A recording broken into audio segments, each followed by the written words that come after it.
আমাৰ ইতিমধ্যে এমসিকিউ 80 লৈ হৈ গৈছে তাতে 100টা কোৱেশ্চনো আছিলে আৰু আমাৰ কি আছিলে নতুনকে এমসিকিউ আছিলে বহুতখিনি এমসিকিউ আমি ডিসকাস কৰিছো প্ৰতিটো লেসনৰ আমি ইতিমধ্যে আমাৰ যিখিনি লেসন পঢ়ুৱা হৈ আছে প্ৰত্যেকটো লেসনৰ আমি কমও 80 প্লাস 50 প্লাস কোৱেশ্চন আনসাৰ বা কিছুমান 100টো আমি কোৱেশ্চন আনসাৰ এমসিকিউ ডিসকাস কৰিছো আৰু কোৱেশ্চন আনসাৰৰ ক্লাছত আমি তো question answer A to Z যেনেকে লেসনৰ ভিতৰৰ পৰা হওক বাহিৰৰ পৰা হওক প্ৰশ্নৱালীৰ পৰা হওক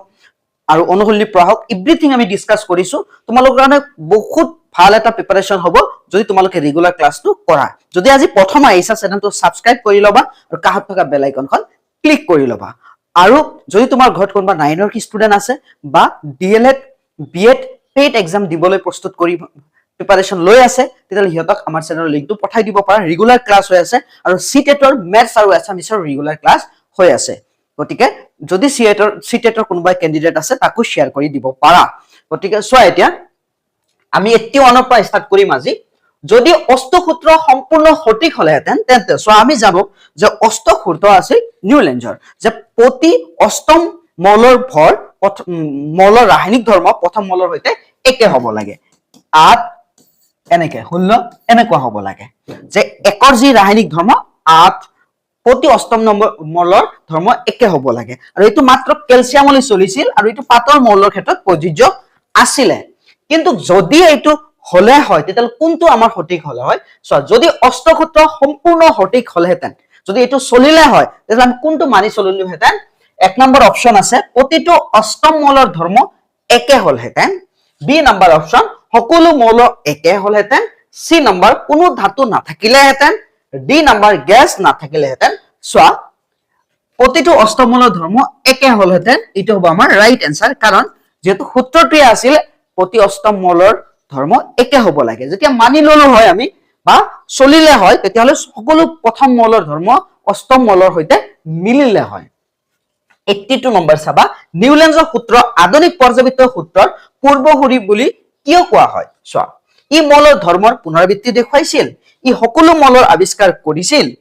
সি নম্বৰ ই পাৰমাণৱিক সংখ্যাৰ ব্যৱহাৰ কৰিছিল ডি ই আধুনিক তালিকা তৈয়াৰ কৰিছিল ই আধুনিক তালিকা তৈয়াৰ কৰা নাছিল পাৰমাণৱিক সংখ্যাটো ই পাৰমাণৱিক ভৰৰ ওপৰত নিৰ্ভৰ কৰিছিল গতিকে ই সকলো মৌলৰ আৱিষ্কাৰ হোৱা নাছিল তেতিয়ালৈ গতিকে অপচন এ কাৰেক্ট যে ই মৌলৰ ধৰ্মৰ পুনৰাবৃত্তি দেখুৱাইছিল গতিকে অপচন এ নেক্সট ওয়া তোমালোক বুজি পাই আছা নে বুজি নাপালে জনাবা আমি আকৌ ৰিপিট বুজাই দিম তোমালোকক এতিয়া সোয়া তোমালোক ফাৰ্স্ট ইউনিটৰ পিছত যেতিয়া ক্লাস হ'ব যদি 50 প্লাস ষ্টুডেন্ট ৰেগুলাৰ ক্লাস কৰা তেতিয়া আমি কি কৰিম লাইভ ক্লাছৰ ব্যৱস্থা কৰিম তেতিয়া তোমালোকৰ কাৰণে তোমালোকে টিউশন ঘৰত বহিয়ে পঢ়িব পাৰিবা একদম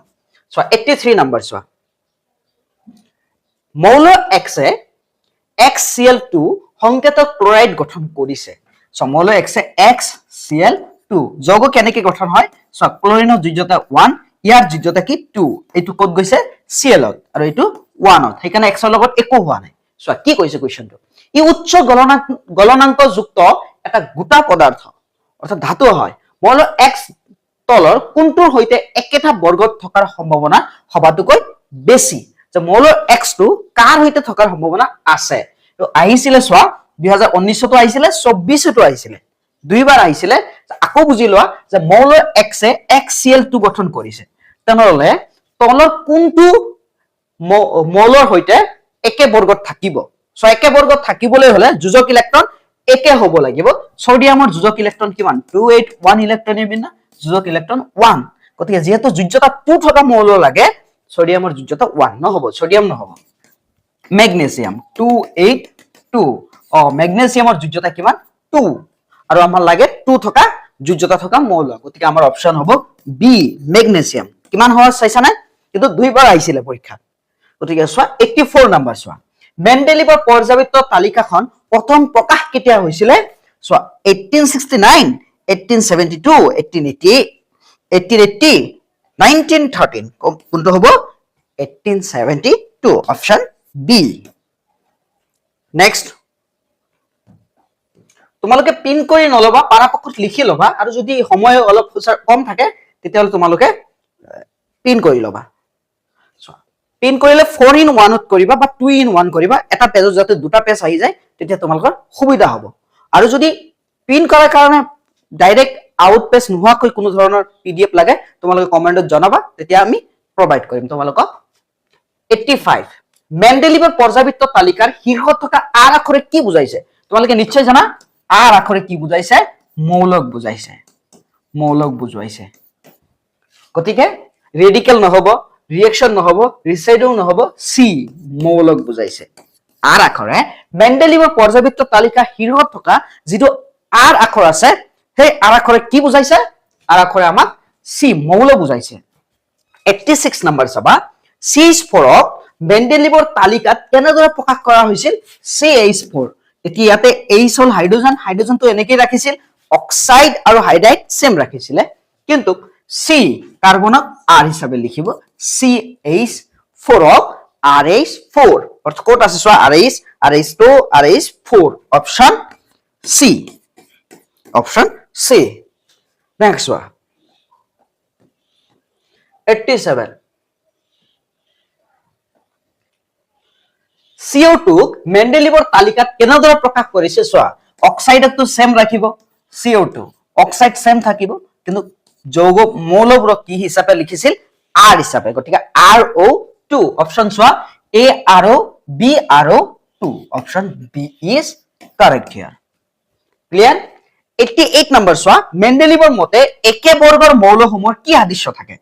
মেন্ডেলিভৰ মতে একে বৰ্গৰ মৌলসমূহৰ কি আদৃশ্য থাকে পাৰমাণবিক সংখ্যা ৰাসায়নিক ধৰ্ম ঘনত্ব ৰং কি হ'ব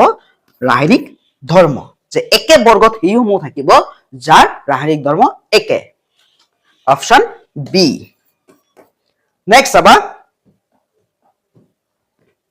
89 নম্বৰ চাবা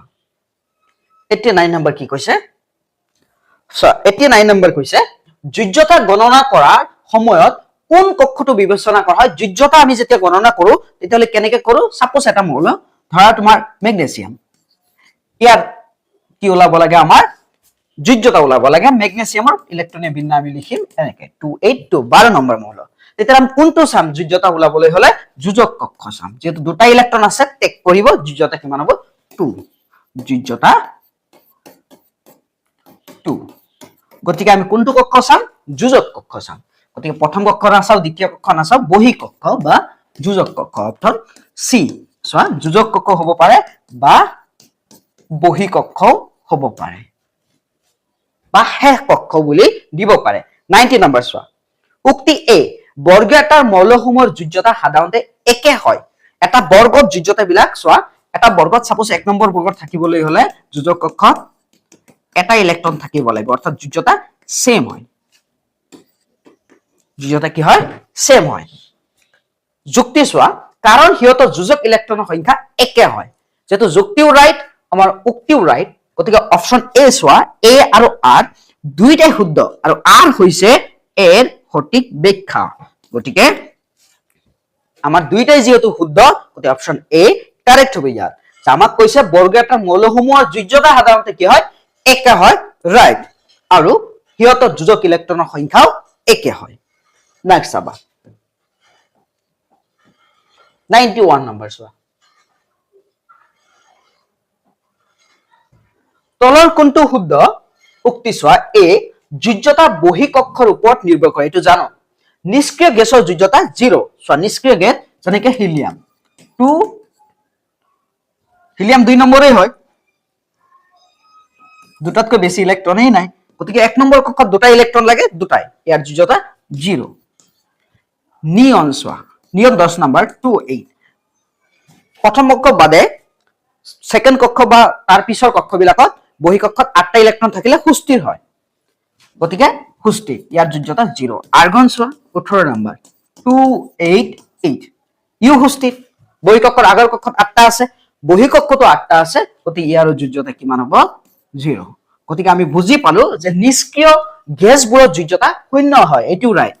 আৰু যোগ্যতা কি হয় বহি কক্ষৰ ওপৰত নিৰ্ভৰ কৰে গতিকে সোয়া অপশন আছে কেৱল এ বি নম্বৰ কেৱল আৰ সি নম্বৰ দুইটাই ডি নম্বৰ এটাও নহয় অপশন সি ইজ কাৰেক্ট আমাৰ দুইটাই কি আছে ৰাইট আছে ইয়াত গতিকে 92 নম্বৰ চাবা সো ইম্পৰ্টেন্ট কোৱেশ্চন আমি ডিসকাস কৰি আছো তোমালোকে ভিডিওটো লাইক কৰি দিবা আৰু যদি কিবা অসুবিধা পোৱা কমেন্টত আমাক জনাবা চোৱা 92 নম্বৰ পাৰমাণৱিক আকাৰ সাধাৰণতে কি হিচাপে গণ্য কৰা হয় পাৰমাণৱিক আকাৰটো চোৱা পাৰমাণৱিক আকাৰ কাক বোলে আকাৰ বা ব্যাসাৰ্ধ বুলি কয় নিউক্লিয়াছৰ পৰা বহি কক্ষৰ মাজৰ যিটো ডিসটেন্স এটো কি বুলি কোৱা হয় পাৰমাণৱিক আকাৰ বা ব্যাসাৰ্ধ বুলি কোৱা হয় আকাৰ বা ব্যাসাৰ্ধ বুলি কোৱা হয় এতিয়া চোৱা নিউক্লিয়াছৰ বেগ অপচন এ আমাক কোৱেশ্চন কৰিছিল পাৰমাণৱিক আকাৰ সাধাৰণতে কি হিচাপে গণ্য কৰা হয় নিউক্লিয়াছৰ বেগ নিউক্লিয়াছৰ কেন্দ্ৰ আৰু বহিঃকক্ষৰ মাজৰ দূৰত্ব এটো ডিফিনেশন হয় যে নিউক্লিয়াছৰ কেন্দ্ৰ আৰু বহিঃকক্ষৰ মাজৰ দূৰত্ব কি বুলি কোৱা হয় পাৰমাণৱিক আকাৰ বা ব্যাসাৰ্ধ বুলি কোৱা হয় ইলেক্ট্ৰনৰ ভৰ নহব প্ৰটনৰ সংখ্যা নহব গতি option B is correct here 93 number চোৱা একেটা পৰ্যায়ত বাওফালৰ পৰা সোফাললৈ গলে পাৰমাণৱিক আকাৰ সো একেটা পৰ্যায়ত যদি তুমি বাওফালৰ পৰা সোফাললৈ যোৱা তোমালোকক কৈছিলো যে যেতিয়া বাওফালৰ পৰা সোফাললৈ যাবা কি হয় সাপোজ এক নম্বৰ পৰ্যায়ৰ কথাই কোৱা 2 2 এনেকে যাব 2 3 2 4 মানে বহি ইলেক্ট্ৰন বাঢ়ি যাব আৰু নিউক্লিয়াছটো বাঢ়ি যাব যেতিয়া নিউক্লিয়াছ বাঢ়ি যাব কি হ'ব পাৰমাণৱিক ব্যাসাৰ্ধটো কমি যাব মানে যেটো নিউক্লিয়াছ আছে ই বহি কক্ষ বহুত জোৰেকে আকৰ্ষণ কৰিব আৰু মাজৰ যেটো গেপছ কমি যাব অৰ্থাৎ পাৰমাণৱিক ব্যাসাৰ্ধ বা আকাৰ কমি যাব ধাতৱীয় ধৰ্ম কি হ'ব কমি যাব গতিকে বৃদ্ধি পায় বি নম্বৰ অপৰিৱৰ্তিত থাকে হ্ৰাস পায় অপচন সি 94 একেটা বৰ্গত ওপৰৰ পৰা তললৈ গলে পাৰমাণৱিক আকাৰ সো একেটা বৰ্গত যদি তুমি ওপৰৰ পৰা তললৈ যোৱা ওপৰৰ পৰা কি কৰা তললৈ যোৱা তেতিয়ালে পাৰমাণৱিক আকাৰ কি হয় সো একেটা বৰ্গত সো বৰ্গত যেতিয়া তুমি যাবা মই উপৰখিনি মুছি দি আছো যেতিয়া বৰ্গত তুমি যাবা তেতিয়া কি হ'ব চোৱা বৰ্গত এক নম্বৰ বৰ্গত মই তলত আহি আছো চোৱা তলত আহাৰ লগে লগে কি গম পালা কক্ষৰ সংখ্যা বাঢ়ি গৈ আছে প্ৰথমে দুটা আছিল তিনটা আছিল চাৰিটা আছিল এনেকে বাঢ়ি থাকিব যিমানে কক্ষ বাঢ়িব নিউক্লিয়াছ আৰু বহিঃকক্ষৰ মাজৰ দূৰত্ব কি হ'ব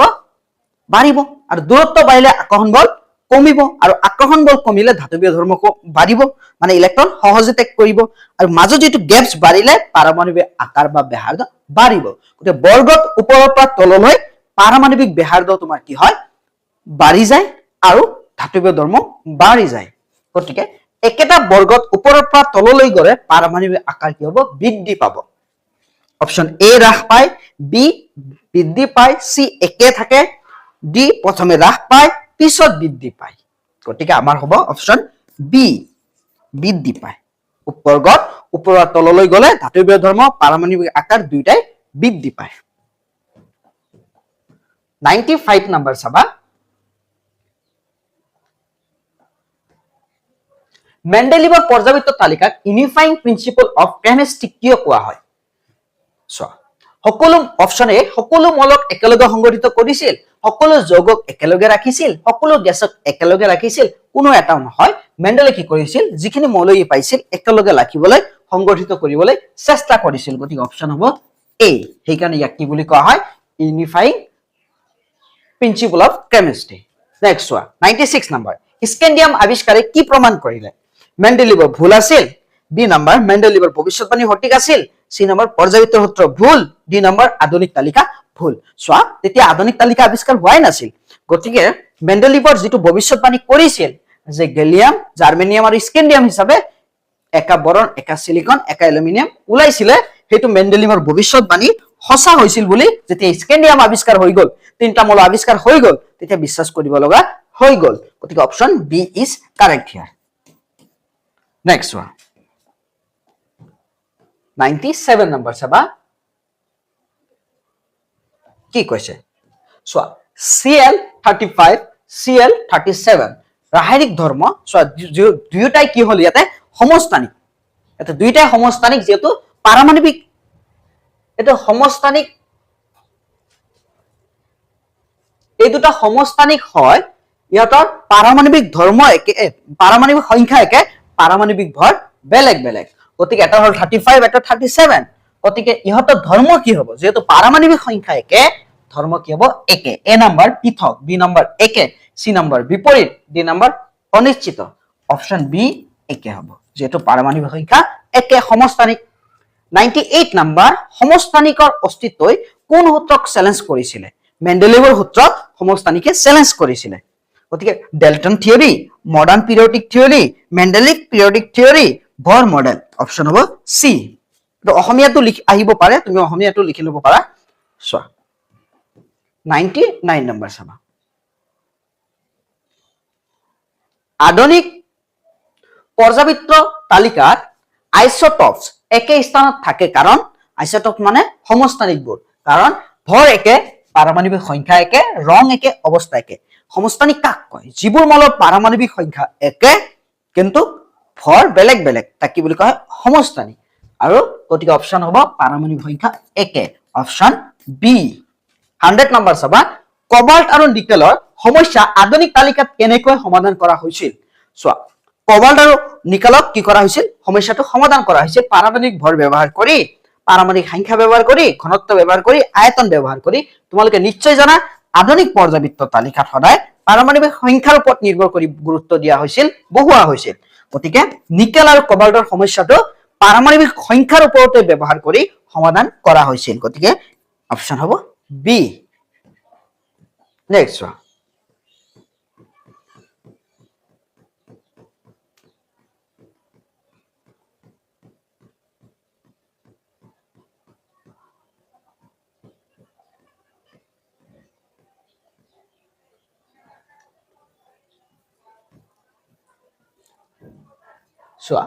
101 নম্বৰ চাবা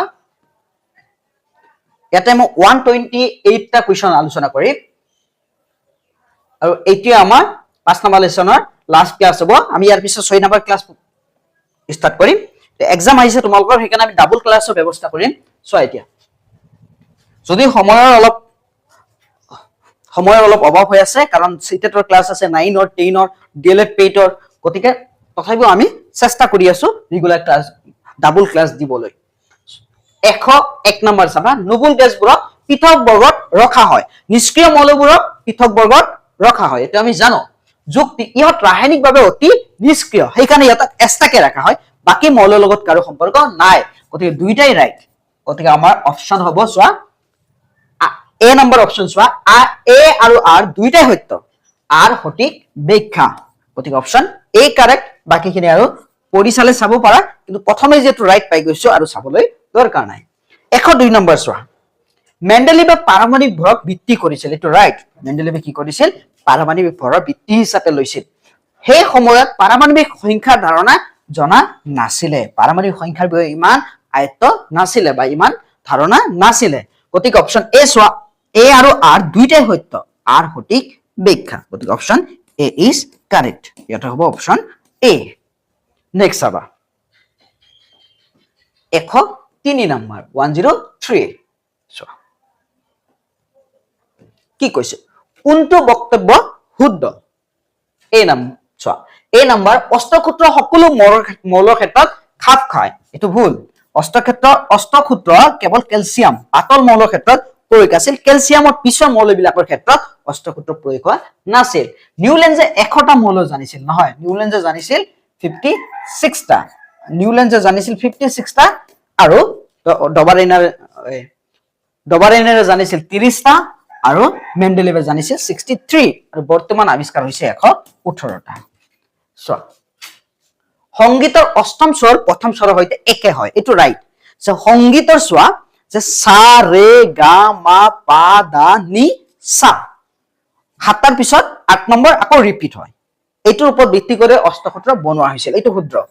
তাৰ পিছত সি নম্বৰ ডি নম্বৰ সোৱা কোবাল্ট আৰু নিকেল পৃথক স্তম্ভত আছিল এটো ভুল অপচন সি কাৰেক্ট নেক্সট সোৱা 104 নিউল্যান্ডৰ অষ্টসূত্ৰ অনুসৰি মৌলৰ ধৰ্ম প্ৰতিটো দ্বিতীয় মৌলত পুনৰাবৃত্তি হয় প্ৰতিটো চতুৰ্থ মৌলত পুনৰাবৃত্তি হয় প্ৰতিটো অষ্টম মৌলত পুনৰাবৃত্তি হয় কেতিয়াও পুনৰাবৃত্তি নহয় ক'ত পুনৰাবৃত্তি হয় অষ্টম মৌলত কাৰণ নিউল্যান্ডৰ অষ্টসূত্ৰই আছিল প্ৰতিটো অষ্টম মৌলৰ ধৰ্ম প্ৰথম মৌলৰ সৈতে একে হ'ব লাগে 105 চাবা কোনটো নিউল্যান্ডৰ সূত্ৰৰ সীমাবদ্ধতা নহয় কেলছিয়ামৰ পিছত খাপ নাখায়, এইটো সীমাবদ্ধতা হয়। নতুন মৌলৰ বাবে স্থান নাছিল, এইটোতো সীমাবদ্ধতা হয়। কোবাল্ট আৰু নিকেল একেটা স্তম্ভত আছিল, এইটো হয়। পাৰমাণৱিক সংখ্যা ব্যৱহাৰ কৰিছিল, এইটো সীমাবদ্ধতা নহয়, কাৰণ ই পাৰমাণৱিক সংখ্যা ব্যৱহাৰে কৰা নাছিলে। গতিকে অপশন ডি হ'ব কাৰেক্ট। এতিয়া 106 নম্বৰ চোৱা কি কৈছে, ডো ৰে মি কোন সংগীতৰ, সো এইটো জানো পাশ্চাত্য সংগীতৰ ভাৰতীয় অসমীয়া প্ৰাচ্যত্য লোকগীত, এইটো হ'ব অপশন সি, যে প্ৰাচ্যত্য সংগীতৰ কি আছিলে, স্বৰলিপি আছিলে ডো ৰে মি এইবোৰ। গতিকে এতিয়া নেক্সট কুৱেশ্যন চাবা 107 নম্বৰ চাবা, চোৱা কি কৈছে 107। উক্তি এ নোবল গেছ মানে নিষ্ক্ৰিয় মৌলবোৰক পৃথক বৰ্গত ৰখা হয়, এইটো জানো। ইয়াত ৰাসায়নিকভাৱে অতি নিষ্ক্ৰিয়, এইটো আমি জানো। গতিকে আমাৰ হ'ব অপশন এ। এ আৰু আৰ দুইটাই সত্য, আৰ সঠিক ব্যাখ্যা। এইটো ৰিপিট কুৱেশ্যনটো ডাবল হৈছে। 108 চাবা, উক্তি এ মেণ্ডেলিভে পাৰমাণৱিক ভৰক ভিত্তি কৰিছিল, এইটো ৰাইট। যুক্তি সেই সময়ত পাৰমাণৱিক সংখ্যাৰ ধাৰণা জনা নাছিল, এইটো ৰাইট। এইটো কুৱেশ্যনটো ৰিপিট আহিছে, এই দুইটা কুৱেশ্যন চোৱা, এইটো হ'ব অপশন এ। এ আৰু আৰ দুইটাই সত্য, আৰ সঠিক ব্যাখ্যা। নেক্সট চোৱা, তোমালোকে 107 আৰু 108 স্কিপ কৰিব পাৰা, ৰিপিট আহিছে। চোৱা নেক্সট 109,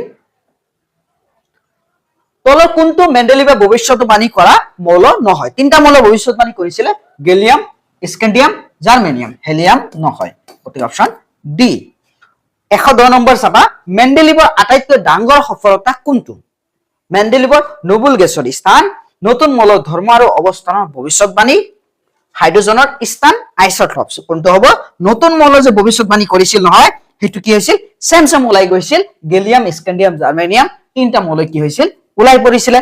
গতিকে এইটো আছিল আটাইতকৈ ডাঙৰ মেণ্ডেলিভৰ সফলতা আছিলে। নেক্সট চাবা 111 নম্বৰ চোৱা, লিথিয়াম, সোডিয়াম, পটাছিয়াম আৰু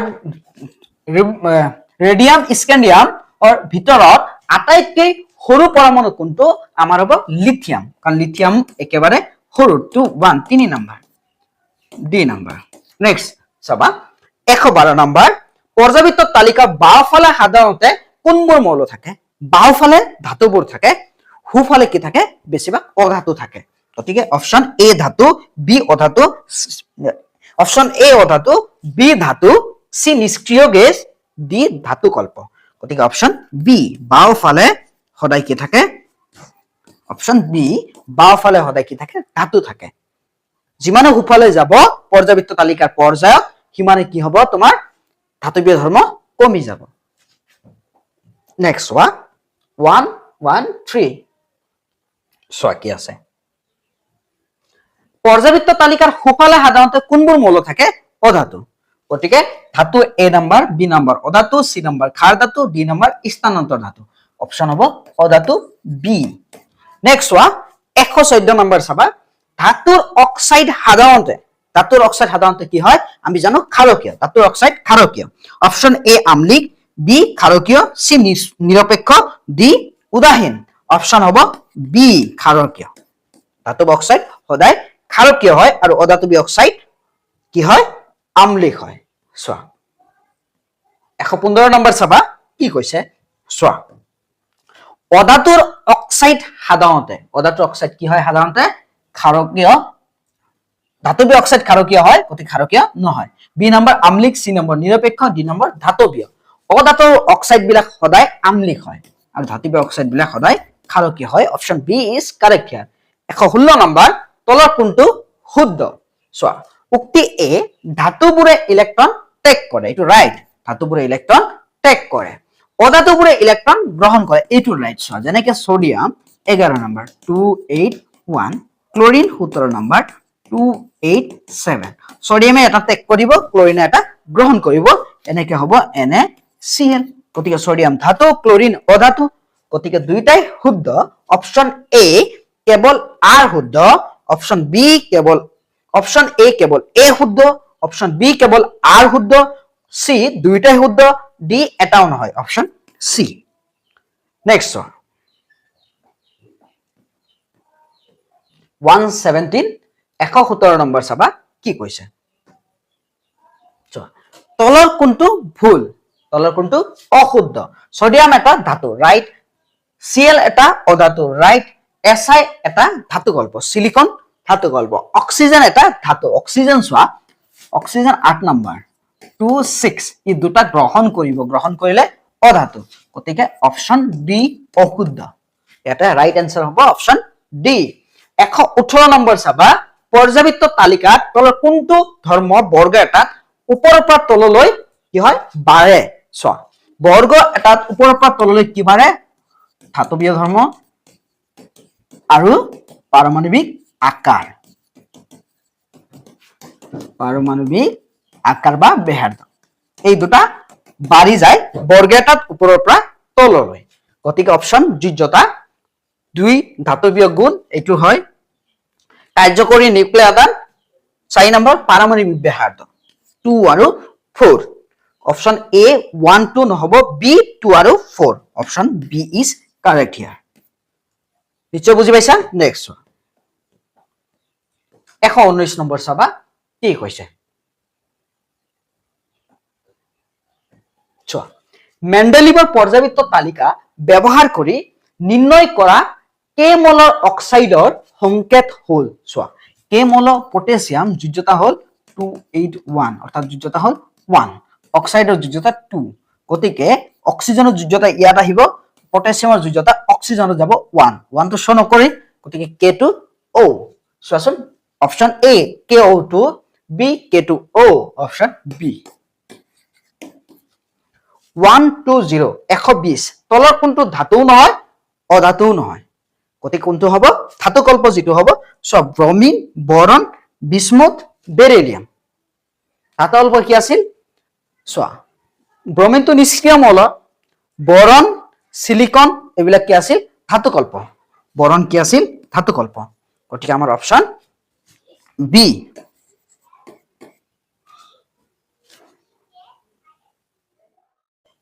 ওৱান চাবা তলৰ দিয়া মৌলবোৰৰ কোনটো নিয়নৰ গেছৰ ওচৰত নিয়ন চোৱা 10 নম্বৰ 28 ইয়াৰ ওচৰত হ'বলৈ হলে হয় 27 লাগিব নহলে 281 হ'ব লাগিব গতিকে ইয়াৰ ওচৰত চোৱা অক্সিজেন 2826 নহব অক্সিজেন 26 হয় 8 নম্বৰ মৌল 27 নাইট্ৰজেন ক্লোৰিন 2 নাইট্ৰজেন 27 নহয় নাইট্ৰজেন 7 নম্বৰ নাইট্ৰজেন হল 25 তাৰ পিছত আমাৰ যোজক কক্ষত 7 থাকিব লাগিব নহলে 1 থাকিব লাগিব অৰ্থাৎ 1 থাকিলেও দুটা কক্ষৰ বেছি থাকিব লাগিব চোৱা ফ্লোৰিন 9 নম্বৰ ক্লোৰিন হল 287 ফ্লোৰিন 9 নম্বৰ 27 গতিকে চোৱা একেবাৰে ওচৰত কোনটো হ'ব নিয়নৰ ফ্লোৰিন ক্লোৰিন নহয় বহুত দূৰত আছে গতিকে ক্লোৰিন আৰ্গনৰ ওচৰত হ'ব আৰ্গন যেহেতু 18 নম্বৰ 288 অপচন হ'ব ইয়াতে ডি